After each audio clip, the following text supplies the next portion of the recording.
比较理智，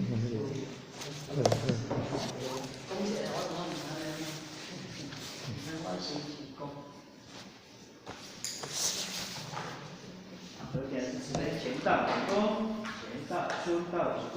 好，后前说完，请坐下。感谢这些师德吼，平常是咱5年练习啦。那么当年学校听就是跟咱这里分享吼，这里分享。那后学的想法，因为咱听咧学讲道理，第一咱有口头，咱口头禅上济吼，听的人吼，伊会感愈听愈惯，因为学校伫开始咧学的时阵吼，阮阿叔做细汉。伊阮女儿载我去和成学习，了落来伊伫路顶甲互我讲啥了知？婆婆，你拄则讲21句的南无，为啥咱会讲南无？因为表示咱对，迄是互我第一次学习的课程。因为你若第一次讲，甲你第10次讲的课程已经是无共款啦。因为你第一次会甲你对你的内容无熟，所以你有口头禅。像咱拄则咱用咧用到当然。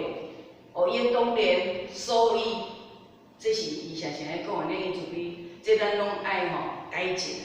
因为佛法以前嘛是我讲南无南无，爱讲南无，就是咱后壁接下来咱来讲2字南无伫咧连接，迄就是咱的口头禅。那么就搁来，你看我就讲南无，为虾米？迄咱的口头禅。因为今日咱领学习这个题目，真正是互较听。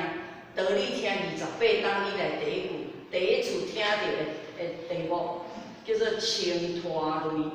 那么伫即个青拖类内底，今日互我较了解讲，原来即个青是动词，对不对？拖类就是名词，就是咱世间一切伫咱自身当中会产生的一种对咱的一个挂碍，咱的拖类。家庭也好，经济也好，家庭外口一切所有伫世间会甲咱牵绊，咱叫做咱的拖累。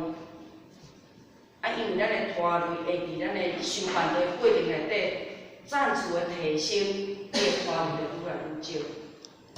你的拖累若愈来愈侪，你要提升你道业、事业的暂时是无可能的。